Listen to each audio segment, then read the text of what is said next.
Good evening, ladies and gentlemen. Welcome once again to our In Conversation series from the Royal Society of Medicine. Now then, we've had a many and varied people on the program since we started. But the one thing I've always wanted to get is a genuine national treasure. We've tried hard. Andrew Lloyd Webber comes close. Evan Davis, give him time. But today we have the undisputed real McCoy, Dame Mary Beard. And indeed, if I'm to believe Charlotte Higgins in The Guardian, and why shouldn't one, you're not just a national treasure, you're Britain's most beloved intellectual and a cult figure. And you are a prolific author. You're surrounded by your books, but I've also got lots and lots of them around me as well, and I'll do my very best to get you back into the Sunday Times bestseller by the time we finish. Now, we've started a bit of a tradition, really, because it's the thing going on around us. So I think every single person that I and the others have interviewed, we've asked them a bit to kick off with COVID, because, oh, why wouldn't one? But I'm pretty sure that this is the first time we're going to do this through the medium of Latin. Now, we have a Prime Minister who, whatever else you may say about him, and no doubt there will be more said about him as the evening goes by, he's certain to pop up. Who knows, he may be listening now, actually. We have a Prime Minister who has a major interest in the classics. And recently, he decided to slip some Latin into a number 10 briefing. This is Salus Populi Suprema Lex Esto. Right. What Boris was trying to get us to think is that go back to ancient Rome, and what every politician should be thinking about is the health of the people. The health of the people is the most important thing for a government. And that is one way of translating the Latin that Boris had dug out. And it certainly has been translated like that for a few hundred years. If you go back to the 1st century BC, when that was written by Cicero, it wasn't exactly what Cicero was meaning. Cicero was not thinking about public health. He was devising a kind of a weird ideal set of principles to govern by. And he did say salus publici, the salus of the population is the highest issue. But salus in Latin actually meant both health, but also security. In its home, I mean, you could equally well and probably better in Cicero's time, 1st century BC, translate that as homeland security is the most important thing, not we've got to make sure everybody's healthy, because salus as a Latin word goes from health in our sense, but to literal safety, security. So Boris is rarely on Latin entirely wrong. He's just half wrong quite often. And in this case, he was 3/4 wrong, I think. Okay. So in fact, I can't actually see Priti Patel actually using that though. So I think it'll stick with Boris. I mean, already the great thing about having you here, we can go already in so many directions. And I mean, we could, Cicero, your hero. I think he's your hero, but he certainly kicked off SPQR. We could go to you and Boris. We're going to certainly do that at some time. Or we could talk about the plagues and COVID. So what would you want to kick? Should we kick off with some plagues? Oh, if you want. Yeah. I think that, plague and pandemic is really absolutely, as you'd imagine, central to classical culture. They're always talking about plague. They're always interested in plague, but they see plague not as we see it. I mean, they see it as punishment. Plague is actually society being punished. It's brought by the gods to tell us we've done something wrong. And it is also surprisingly productive in literary terms. I mean, I think that people often forget that the very first work of classical literature, of Western literature, the Iliad, Homer's Iliad, it starts with a plague brought onto the Greek forces at Troy by the god Apollo. And so plague is seen as a kind of really active agent within ancient culture. And modern historians have gone on about it in all the kind of ways that you could imagine. That, what did the Great Plague of the 2nd century AD or the Great Plague of Athens in the 5th century BC, what did it do? How did it change the world? It's always harder to know that than you imagine. But I think there is something kind of slightly uncomfortable for the Prime Minister, because his great hero within classical Athens is the statesman Pericles, mid-5th century, the leader of Athens in the Great War against Sparta, a radical democrat in all kinds of ways, cultural patron. And the sad fact that we do know about Pericles is that in the Great Plague of Athens in the 430s, Pericles died in that pandemic. So Boris's hero is also a plague victim. And he kind of brought it a bit on himself, didn't he? I mean, he did the opposite of social distancing and crowded everyone into the city. Is that? Yes, I think that's historically correct. Yeah, that's what Pericles did, and people began to see, so far as we can tell, and the sources for this are always a bit kind of, they're a bit retrospective. They didn't have an idea of contagion in the way that we do, but they did see, or our best source for the Great Plague of Athens in the 5th century BC is that people who went to help others got it. So they saw that there was a connection of proximity about who picks it up. Now they didn't figure what that connection was exactly, but they observed it.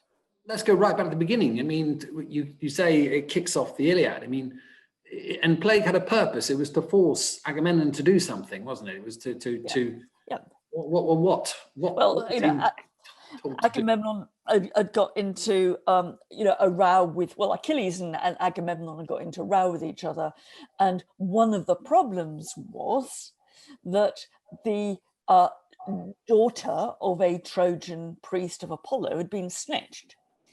And in a sense, what Apollo is doing is intervening to say, hang on a bit, guys. And so the Iliad opens with devastation, plague. So does Sophocles's, Oedipus the King open with a plague. Why is it that Oedipus eventually, gets to see that he has to know who he is and to discover that he's married his mother? That's kicked off by a plague. So plagues are about telling you telling you to do things, to say things aren't right. And I think there'd be, any ancient Greek would have no trouble, I think, about telling the story of our pandemic. And then in the great 2nd century plague, the Antonine plague, I mean, again, what were the various, which I think we think was smallpox, but we're not sure. But how would that have been interpreted in the classical period in Rome? Much the same way, or? Yeah. I mean, I think what's interesting is that there doesn't appear to be a big difference in how these things through antiquity are told and explained. I think the problem with that is that Thucydides' description of the Great Plague of Athens in the 5th century BC becomes an absolute literary classic. So what tends to happen is that everybody tells the story of their plague as if it were the Great Plague of Athens in the 5th century BC. So they all start to look like that pandemic. But that's as much a literary phenomenon as a medical one. I think that is the rhetoric that they can use to talk about the devastation of plague. And so it does tend to make every pandemic that you have in antiquity look like every other one, because they're telling it as if it was the Great Plague of Athens in the 5th century. Now we have an educated audience here, Mary. We've got lots and lots of people in the healthcare professions, and already William Griffiths has said, he's asked about Apollo, who clearly was inflicting the plague on the Greeks, but he's also the god of healing in the arms. And this, I think, William may be a member of the Society of Apothecaries, because he says that it's Apollo, and the motto. I'm not going to actually go for it because I got my Latin wrong last time, so it's a motto. Yeah. So Apollo, then, I mean, is it possible you could be a god with the plague, but also a healing god? Yeah, and I think that one of our problems with what Greek gods are gods of is that we tend to say X, god of Y, right? And they're actually on the ground much more complicated than that. And in a sense, within a kind of view of divine power and power in the world and how power operates, which is one of the things that the Greek gods attempt to explain, is that, of course, the god of healing is also the god of plague. Those are two, you guys, you'd be out of a business if there wasn't illness, right? Yeah. You're in, it's healing and illness are two sides of the same coin. Oh, okay. Oh, fair enough. I think we're going to be in business for quite a while. I think you're safe. I think you're probably safer than me.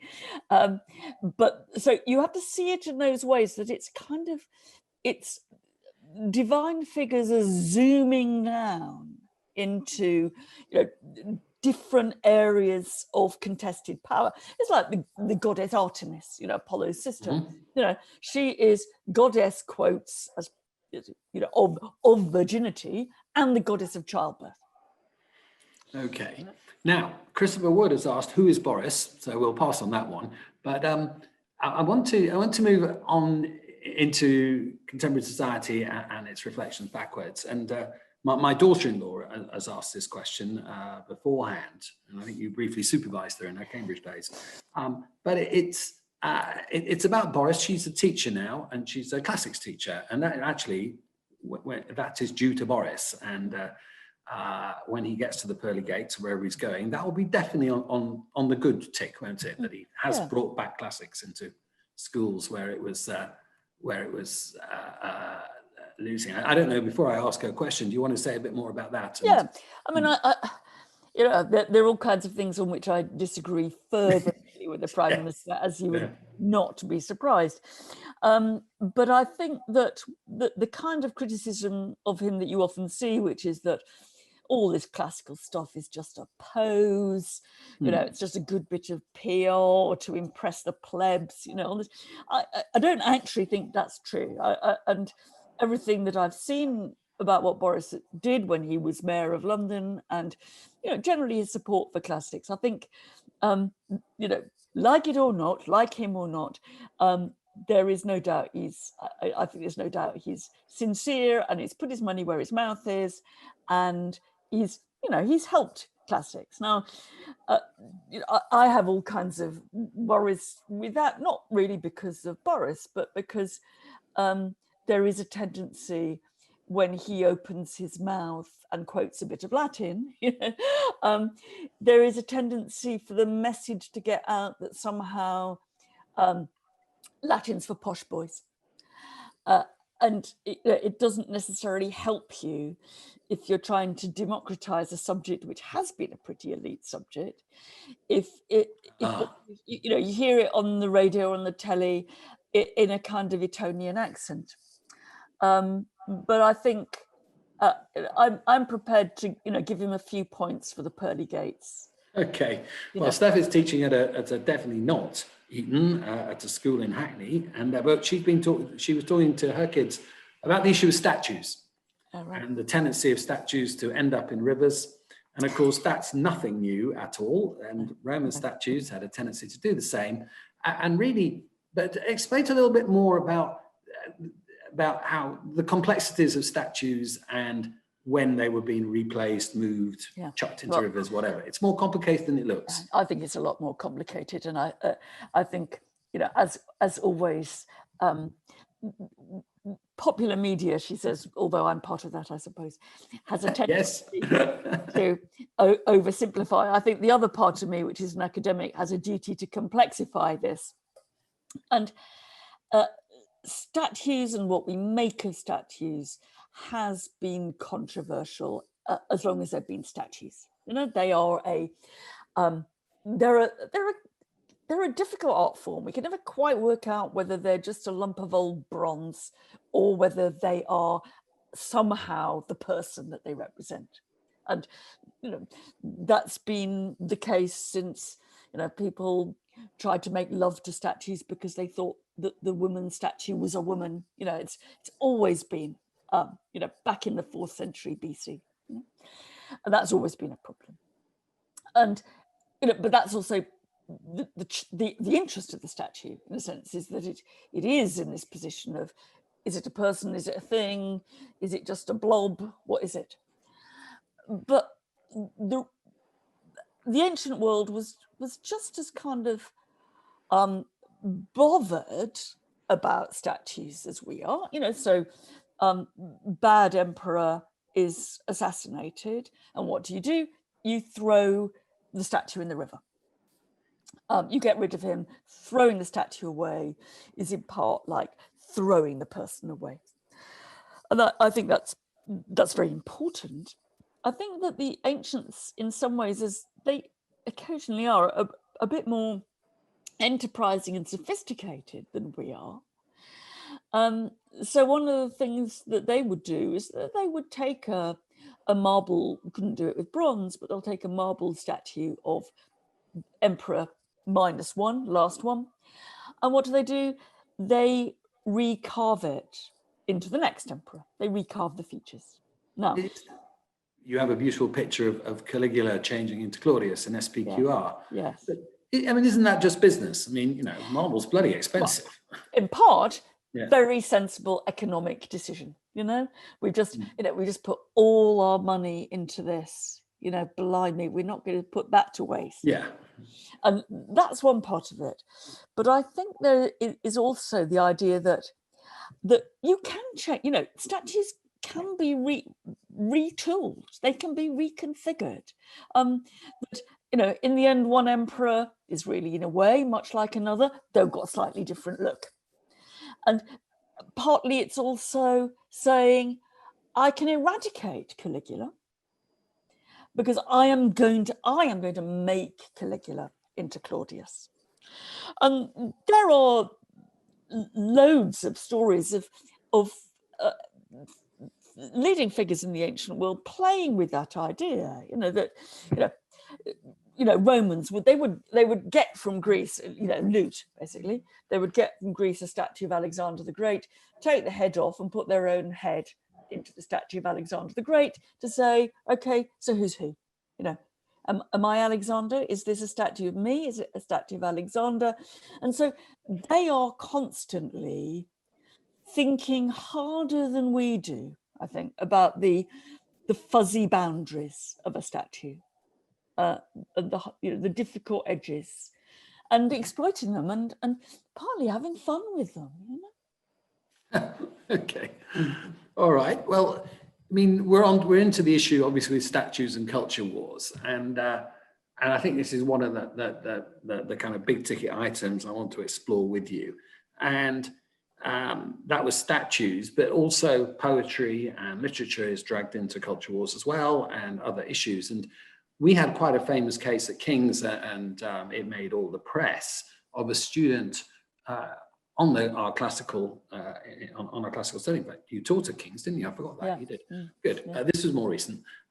Who complained that she'd not been warned in advance of the contents of the rape of Lucretia. And this created a stir, and it wasn't helped when someone wrote saying, well, if she doesn't like that, she's not going to like Ovid or Medusa very much at all. But let's first of all kick off about Lucretia, because again, it is one of the great stories of Rome, and can almost tell so many different stories. So first of all, tell us, the first question is, was there ever a Lucretia at all? Well, maybe, maybe not.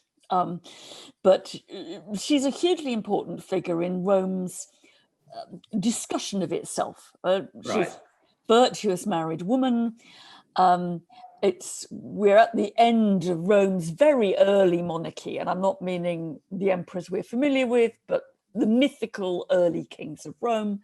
And we're in the reign of the last and bad one, Tarquin the Proud. And what brings down the regime of Tarquin is the rape of Lucretia.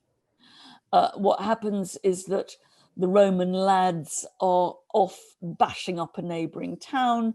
They're sitting down one night with a glass of wine, and they start to boast about whose wife's the best.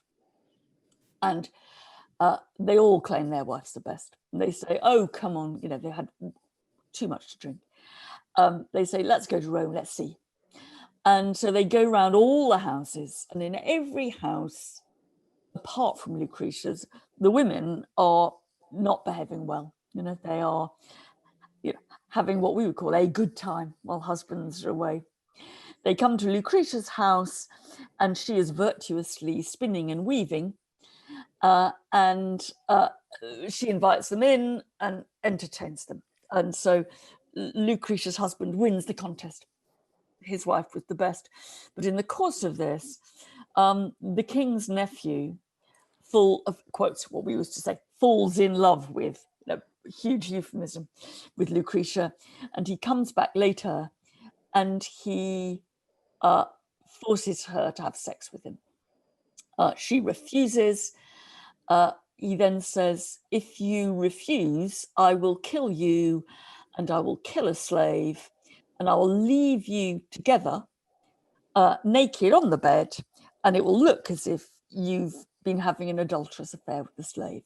At that point, Lucretia gives in. Tarquin goes. Lucretia summons her husband and her male relatives. She explains what's happened, then kills herself. And that is what provokes the Romans to expel the kings, to start a sort of democratic form of government at the end, you know, and to abolish the monarchy. And it was a story known by absolutely everybody. It was constantly discussed. You know, it wasn't just one of our myths. It was a complicated myth. You know, people from, as far as we know, the 1st century AD, when we see it being told most clearly, through to St. Augustine and beyond, they constantly discussed the morality of it in terms that we're interested in too. I think, you know, did she consent? You know, here's an issue. There's a consent issue here. Lucretia did consent, but she consented under duress. So does that make her guilty or not? I mean, was she complicit in the rape? Now, was this seduction or was it rape? And you know, Augustine got in a real paddy about it, because he said, look, if she was innocent, why did she kill herself? You know, she should only have killed herself if she felt she was guilty. So she must actually have felt she was guilty in some ways. This isn't our St. Augustine, is it? It's the Roman St. Augustine, not the one that ends up in Canterbury. Yeah, good. Just checking. It's Augustine, people, unpleasant guy. But anyway, go on. So it's a huge nexus of debate and complexity, and you know, it's not actually a sort of, although it's often presented as this, it's not, you know, actually a kind of blokish Roman story, though sometimes it is. It's also a Roman story in which they're wondering about exactly the issues we're wondering about. You know, how do you decide what rape is you know, one of the messages here. And I find it very sad when students don't want to explore those issues with those stories. Now, I think that they're right in a way to see those stories as about sexual violence. I mean, when I did this and when I did other stories of ancient rapes at university, we never used the word rape, maybe in the rape of Lucretia, but otherwise we talked about them being ravished, you know, use a whole lot of other euphemisms. And, you know, to some extent what we're seeing is a generation of both teachers and students who are prepared to look this in the face and say, this is rape, this is sexual violence, and one of the consequences of that is that people feel much more anxious about those stories. Mm-hmm. But if there's one place that you can talk about these issues, of rape, of difficulty, of consent, of violence, it has to be in a myth that never happened 2,500 years ago. That has to be actually a safe space for discussing these things. And I see where some of the students are coming from, but I would resist taking Lucretia off the curriculum or taking all the other rape. Classical antiquity is full of it, I'm afraid. Let's be straight. This is not a kind of, it's not a post-Me Too world if we go back to the ancients. And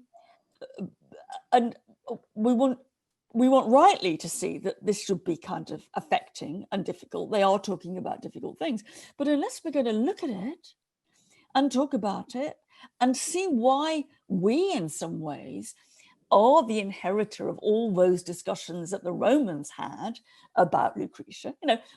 Our issues of consent are not just by chance the same as the ones that the Romans had. We've inherited them. We are the victims or the beneficiaries of Roman discussions about what it is to think about consent. And we've got to keep that book open and look at it. Otherwise we're going into the future blind. Yeah, fair enough. And now Lucretia, of course, it's also whether she exists or not, but that episode is one of the myths of the beginning of the Republic. Okay, so it leads to political consequences, yes, but still always involving violence, particularly violence against women. That doesn't seem to be unique. No, I mean, I think that an uncomfortable feature of antiquity is that political change is often signaled by violence against women. And I think, people who study antiquity have to look and think about why that's so. I mean, you've got, Romulus and Remus are the children of the rape of the Vestal Virgin Rhea Silvia. The Roman polity, effectively starts with the rape of the Sabine women. There's a particularly nasty story about the growth of Roman democracy, which happens in the 5th century BC, about 50 years after the supposed rape of Lucretia, in which a father, and I find this the most chilling story of all, actually, a father kills his daughter rather than have her raped by an aristocrat. And I think, is rape or death, which is worse? And whose honor are we protecting here? There are big issues there. And you can find similar things in the history of ancient Athens. It's the murder of Virginia, isn't it? It's the murder of Virginia. Okay. Interestingly, she's called, she didn't exist either, Really? No. Well, Okay. How do we know? But the fact that her name is Virginia is not a coincidence. But what does happen is that the kings, Tarquin, are deposed. And this is Last Portia of Clusium, a great poem, all that kind of stuff. But that's facts. That happens. So the Republic is at some point. Yes. I mean, there's a problem about all these stories, just like all our stories about our own kind of half myth, half history. That the Roman writers tell it as if,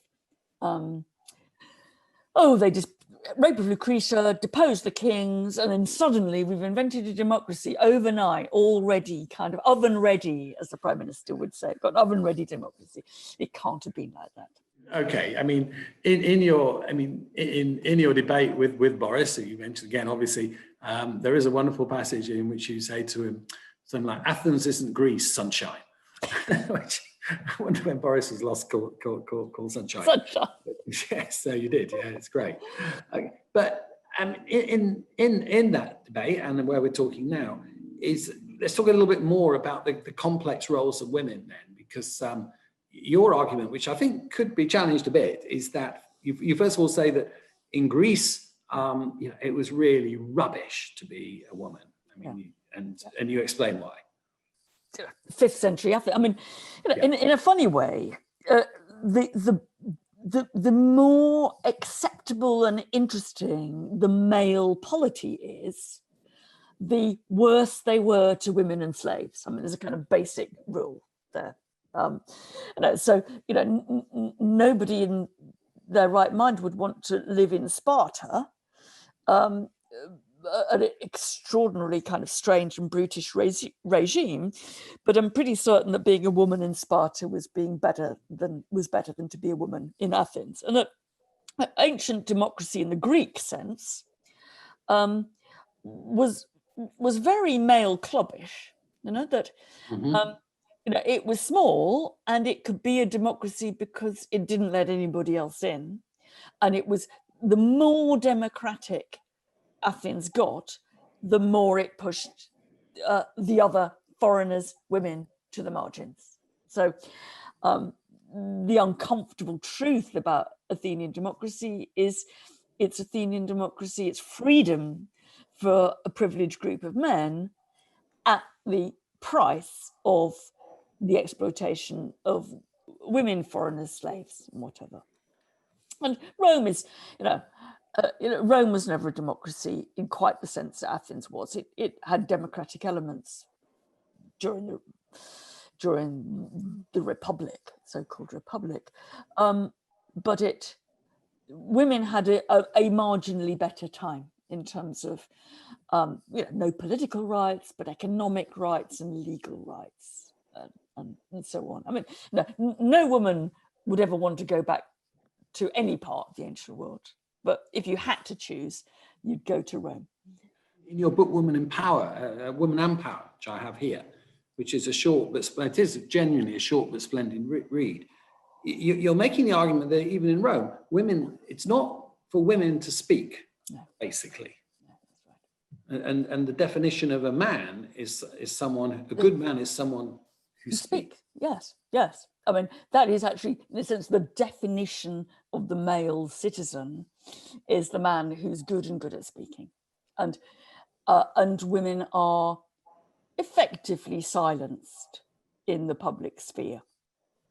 And interestingly, when very occasionally you have, slightly again urban mythical examples of this, when women do come and try to claim a bit of public territory for their own voices, the reaction, as we have it recorded, is to turn them into animals. What do they do? What does a woman's voice sound like? It's like mooing or barking. It's an animal. It's just an animal.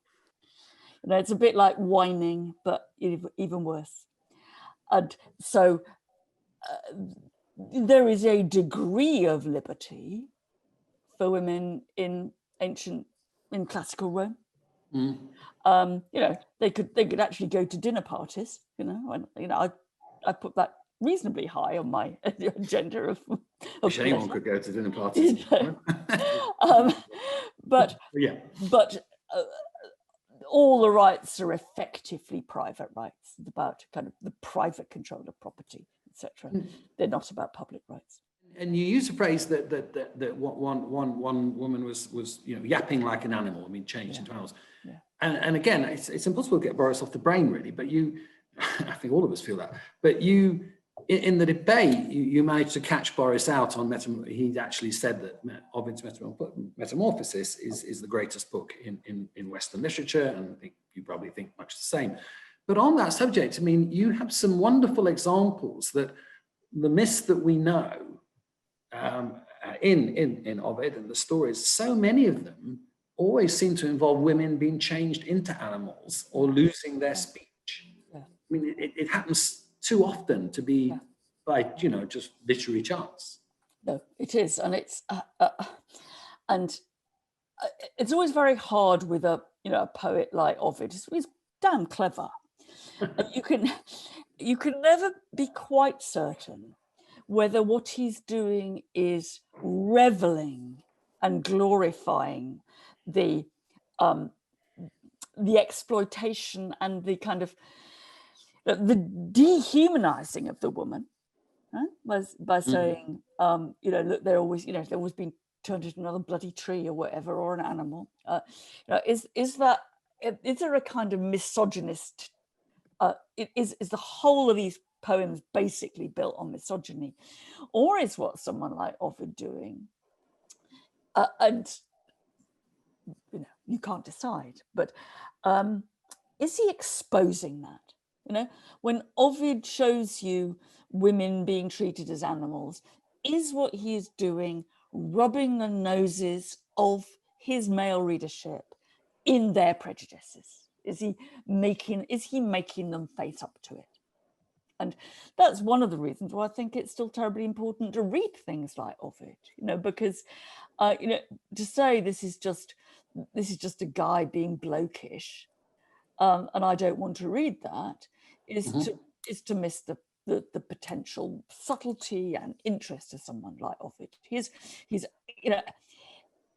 for centuries now, he's been read in a way that makes you stop and think about those kind of issues. And if we, as some students all over the world, or at least in Europe and America, would do about Ovid, is say, why am I being given a handbook on rape to read? Which is what they would see Ovid's descriptions of the changing shape of these women. I mean, they don't just change shape for a kind of for a change. It's usually because they've been violated, right? And you say, well, look, actually, we need to read these things, and we need to to think about them seriously, and to think what's being said, because our culture, has been partly, happily Western culture has got many different roots, but one of its roots is the prejudices of Greece and Rome. We're still living with the prejudices of Greece and Rome, and we need to know a bit more about them, really. Okay. Now, people seem to have switched now from Boris to Donald Trump, and there is a link there. So Tara, in theory, just announced, which I didn't know this, that Donald Trump's statue at Madame Tussauds has just been redressed in golfing clothes. Yes, I did not know. But, no, I saw that in the paper. Oh, you did see? Okay. Yeah. But one of the things that is curious and must have both concerned and fascinated you is the alt-right in America are also very interested in the classics. It comes up quite a lot. It sure does. The alt-right tends to parade a particular version of white classics, white statues. I mean, they tend to forget that the statues were largely painted originally, but never mind. And yes, a version of kind of blokish militarism, which is, it is one side of the ancient world. It's one side of many worlds. I think that they're very weak on their classics, and they're very weak on the history of their classics. And quite a lot of my students now feel anxious, actually, about doing a subject which they see is very much part of a very right-wing agenda that they abhor, from whatever, some of them are very far to the left of that, some of them are slightly to the left, but they don't like this. And I think you do have to remind people that the classical tradition has been responsible for some, appalling defenses of things that we think are undefensible. It's also been responsible for underpinning democratic reform, for the breakdown of apartheid in South Africa, for the beginnings of the gay movement in 19th century Britain. What did Oscar Wilde see was his legitimating factor in a kind of homoerotic politics. It was 5th century Athens. Yeah. And I think all that is it is hugely important. Karl Marx's PhD thesis was on Greek philosophy. Get real, guys. So classics is a subject which has been colonized by left and right because it is so very deeply, implicated. I mean, I still think it is creepy the way that a Trump lobby can use classical imagery. That's a beautiful cue for our little surprise picture. Maddie, can you do the share screen? Because I want you to take us through this really, because this is partly from your book, Women and Power. Yeah. But first of all, tell us what the statue is we're seeing here. What we're looking at on the left is Bellini's statue of Perseus and Medusa. Perseus, the Greek hero, who has killed the snaky-haired Gorgon, the symbol of transgressive female power. It's been a very dangerous operation because Medusa is a snaky-haired Gorgon monster. And one of the things that Medusa can do is, if you look at her, you turn to stone. So Bellini's statue, which is in Florence, and it's a particularly bloody statue. If you look at what he's standing on, most people don't concentrate on that, but actually Perseus, the hero, is standing on the decapitated body of Medusa. Oh God, yeah. It is really unpleasant, with all the bits coming out of the top.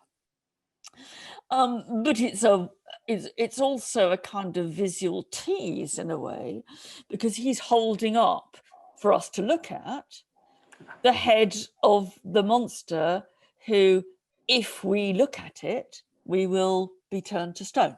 So it's kind of the artist's big dare. But it's also throughout throughout history, really. It's been a very powerful symbol of man's conquest of the danger of woman. What does a hero have to do? A hero has to cut the head off a female monster. That's that is how heroism is defined. And I was very, very struck when I was working on the kind of research for Women and Power, which was at the time of the Trump election, first election, to discover that Trump memorabilia actually took that statue but replaced Hillary Clinton's features on the head of Medusa. So, and sort of replaced Trump's features, slightly glamorized Trump's features on the head of Perseus, as if somehow that was rooting Trump's defeat, potential defeat of Clinton in that mythic sphere. And what I thought was very interesting about it was that, you could find that image, on mugs, on tote bags, on fridge magnets, on T-shirts. It was a big image in the Trump PR. And I thought, what is really interesting about it for me is that there must have been thousands and thousands of people who saw that or bought the tote bag or whatever, who couldn't actually have said that's Bellini's Perseus and Medusa, but actually that kind of image is so instructured, so embedded in the way we think about the world, that you don't have to be able to tell the story to know what's going on there. The point transcends the individual narratives. And I thought it was extremely scary because, in the end, what do you see? Well, misogyny is coming out in day-to-day political propaganda. And it's actually it's displaying the severed head of your female opponent. I mean, and I was really, really struck that when, after Trump's victory, Kathy Griffin, a US comedian, sort of parodied it, and she held up Trump's severed head on her TV show as a model, and she got the sack. She was sacked. So there is a kind of way in which it remains sort of within the realm of respectability, or at least allowability, to show that kind of image, but not to show not to swap the genders. Yeah, well, okay. And to bring it full circle back around, I mean, just tell us, I mean, I didn't know until I started reading your books, actually, who actually Medusa was and why she became a Gorgon. Because she was a rape victim. Yes, because she had been raped by, I think, the god Poseidon. Yeah. And, you know, in the way that ancient myth quite often shows us the truly most extreme forms of prejudice against women, as punishment for being raped, she was turned into a snaky locked monster. And punish the victim. That's what they said. Yeah. Okay. Well, yeah. I mean, it's extraordinary. The image is extraordinary. We've come on. You know, we have. Yeah, well, true. And again, you know, if people really, please do read your book, Women in Power. It is quite gripping. Someone else has asked, is there any classical example of someone behaving as Trump is behaving now? Well, there must be. I think there's two semi-examples that you could put together. I mean, one is Trump has used quite a lot of things in general out of the Julius Caesar playbook. You know, but partly combing over. Julius Caesar, we know, had a bald patch and he combed over. Trump does the same. But the kind of forms of populism that Julius Caesar exploited, talking directly to the people, bypassing, I mean, in a kind of ancient tweet style, bypassing traditional institutions, is very Trumpish. Or rather, Trump is very Caesarish. But I think there are all kinds of interesting parallels now with Trump's,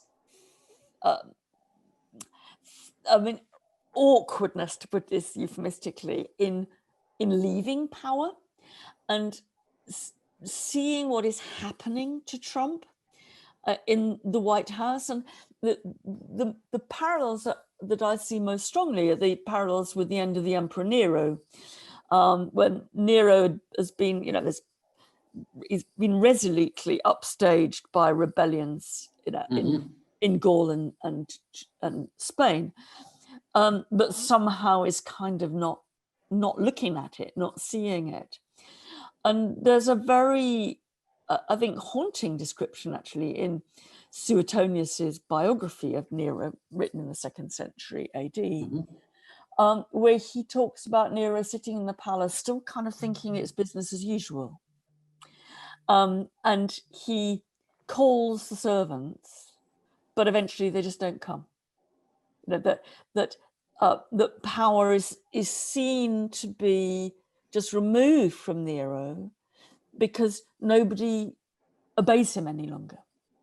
And there have been stories recently about people kind of just not showing up for work in the White House. And that seems to me quite similar, you know, that in the end, power is taken from you by the people you think you control. Now, mentioning Nero leads me nicely to Ian Osterloh's asked the question. Apparently in the Times today, there's a report that Nero was apparently a good guy after all. Now, this is obviously always happening, but take us a little bit through. How can you rehabilitate Nero? Well, I mean, I think the thing you have to say is that people have tried to rehabilitate Nero for centuries, and it always gets in the Times as something new. The point is, I think, that the reputation of any Roman emperor is defined and determined by his successor. So if you die in your bed and your son takes over, you will have a good posthumous reputation. If you are assassinated for whatever reason, and it's good people get assassinated as well as bad people, as we know, it is always in the interest of the next regime to blacken your memory. You have to say, he was a monster.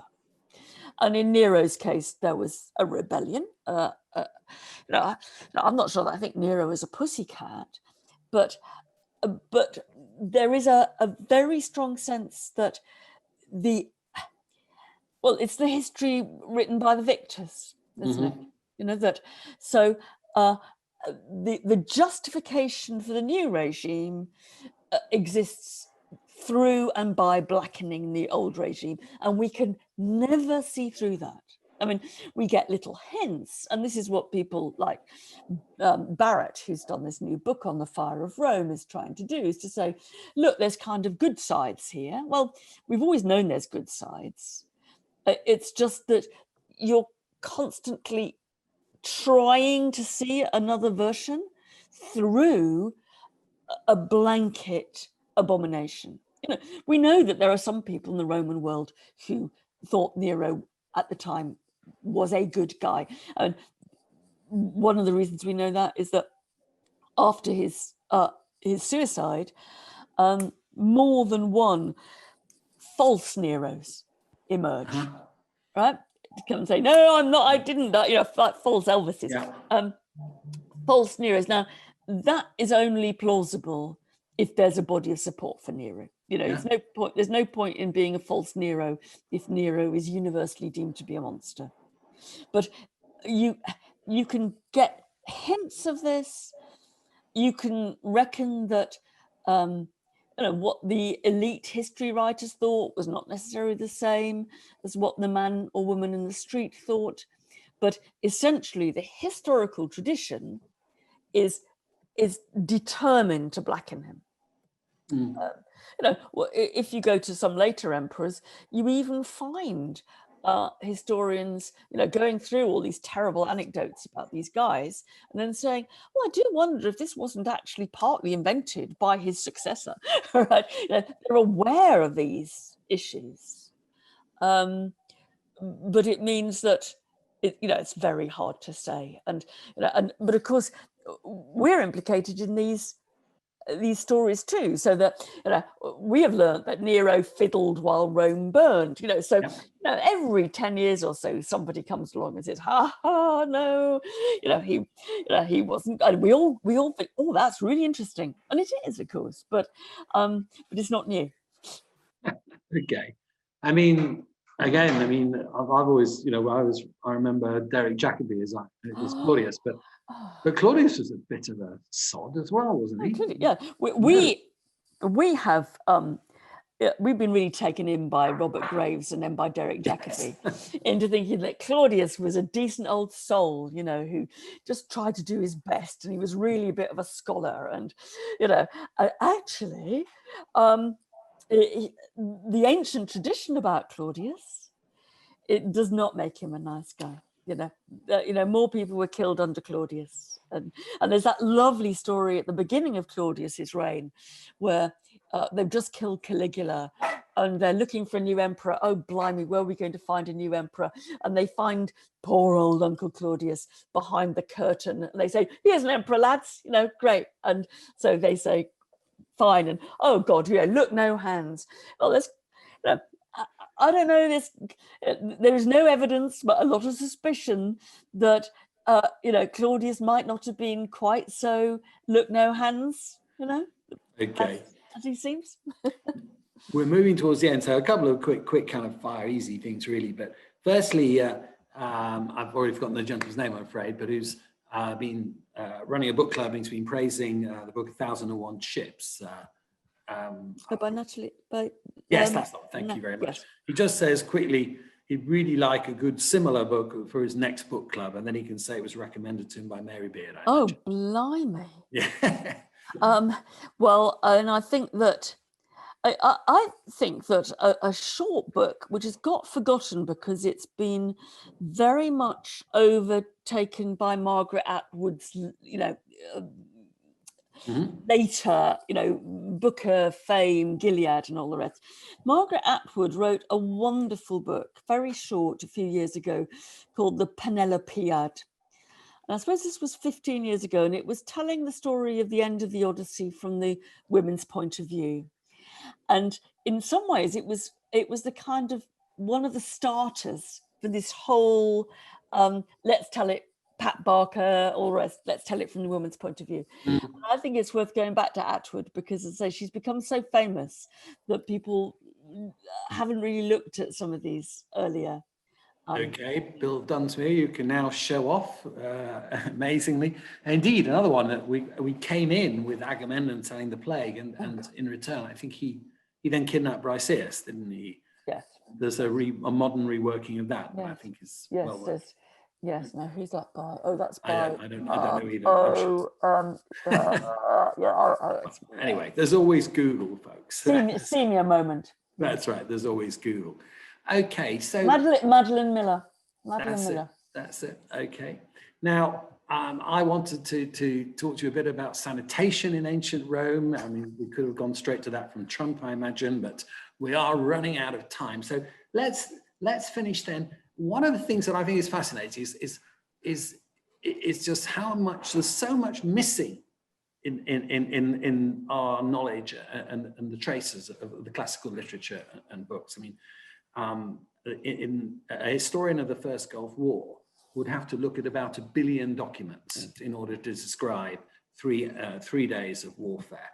But the classics, there's always a chance that some of these missing books might turn up again. So first of all, just describe to us some of the extraordinary things that could be out there. Oh, well, I think that most of the writing by women. How do we have classical literature? We have it because it becomes filtered through medieval Christianity. And much as I admire the monks in their monasteries, dutifully copying out classical literature, I also slightly get cross with them. That I know that there were some things that they were choosing not to copy. And so there is actually a much bigger, it's still a minority, but there's a much bigger section of women's writings in the ancient world, apart from the few fragments of Sappho, really, the Greek poetess that we have, which have got lost. I mean, Nero's mum and lover, Agrippina, who was eventually killed by Nero, is well known in the ancient world to have written an autobiography. Where is it? Now, we don't have it. So there are things that might one day turn up. They might turn up, whether in, And if they were to turn up, how could that happen? Where might we find? I mean, Claudius wrote a book on something bizarre, on dice, I think. Oh, yeah, that's right. Yes, he's gambling, but he's dice. He's gambling, that's right, yeah. But where might that be? Well, you've got there's basically two sources, really. No, three. There's one, a lucky find in an unexplored monastery in Eastern Europe, where some things have recently come up. I mean, actually, bits of Galen, the Greco-Roman doctor, has a new work of that was found in a monastery within describing how to deal with trouble. It's a kind of ancient well-being book. And so there's a few. I mean, that's where traditionally the finds were made, but they've been pretty well scoured. But there's still some manuscripts waiting there. The obvious thing is what you find in papyrus in Egypt, where new things are coming up, often in quite small fragments, but they're coming up all the time.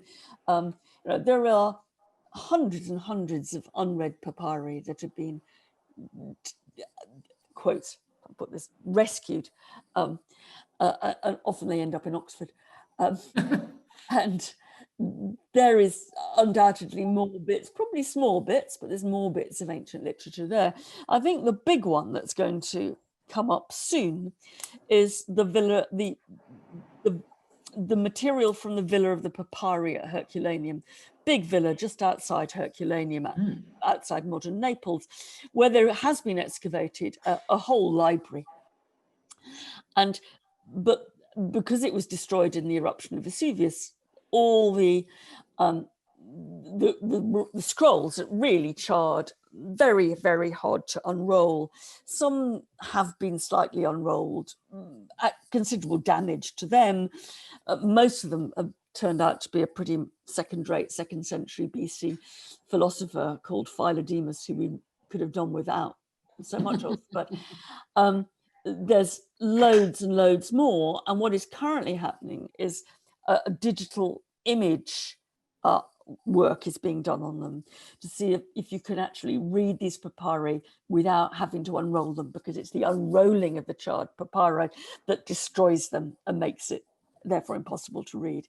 And people tell me that within 10 years, these papyri from this library will be readable. Now, whether it's got, as people like me fear, just another 150 volumes of Philodemus, which I would happily live without, or whether it's got the lost books of Livy, we have to wait and see. So, and this is kind of the last question, really, but the opposite of Desert Island Discs. On Desert Island Discs, I think you chose Treasures of the British Museum. What would you choose? And it may be the book you've already mentioned, but any other. What would you choose for your second Desert Island Disc? Of what book then would you do we want back? I think that I would have, number one would be the autobiography of Agrippina. Okay. But also, there are great historians in the ancient world, like Tacitus, of which we only have, about half. Give me another book of Tacitus's eagle, cynical eye on Roman corruption. I'd love it. Yeah, we had to do Germanicus when I was a school kid, which is actually great. I enjoyed it. Now, Mary, that's fantastic. Don't go away. Don't go away. I first of all just need to do the closing bits. And first of all, remind people this is brought to you by the Royal Society of Medicine, a wonderful institution, but like all of our institutions at the moment, in big trouble. We're turning into some of those deserted villas in Herculaneum if we're not careful. So do please think about giving us a donation. This is brought to you free, but obviously it's not free to us, but do please do that, and it will go to a very good home, as they say. Now then, tomorrow at lunchtime, 12:30, I'm going to be speaking to Sir Jeremy Farrar, one of the top tropical disease experts in the world. And that wasn't enough, who then took over as the head of the Wellcome in 2013 and became one of the most important medics in the entire world. And we'll be seeing, he's someone very familiar to you on your screens. But this time next week, we'll go back to the theme of historical relics, because I'll be handing over to Roger Kirby. My successor here will be taking back the chair again. Sorry, Roger, I couldn't resist it. And he'll be interviewing the Queen's obstetrician, Sir Marcus Setchell. So I don't know if Marcus will be as wonderful a gossip as you can be, Mary. I hope he wouldn't be, but maybe he will. Who knows? Now, back to Mary. That was just fabulous. I was so looking forward to talking to you. I knew it would just go beautifully. And kind of once again, I hadn't even mentioned your two wonderful books of blocks, the Don's Life and All in the Don's Life, which are readable and really straight readable, and the comments also are very funny that your readers give you. So do please do that. And I also came across something that I didn't know. I mentioned you being, the cultural icon that you are, but you are also a subject of a book of poetry. A person I believe is one of your students, or may well be now, Megan Beach, who said, and the book of poetry is called "When I Grow Up, I Want to Be Mary Beard." And I have to say, even though I am grown up, I would still like to be. Well, I'm not sure you would, Simon. I'm not sure. I think I definitely would. And I'm quite sure everybody who's been watching would share in that sentiment. Mary, thank you so much. Thank you very for much. spending an evening with us. Thank you. It's just been good fun. It's been good fun. Thank you. Thank you, everybody. Hope you enjoyed it. They did. Trust me. Bye.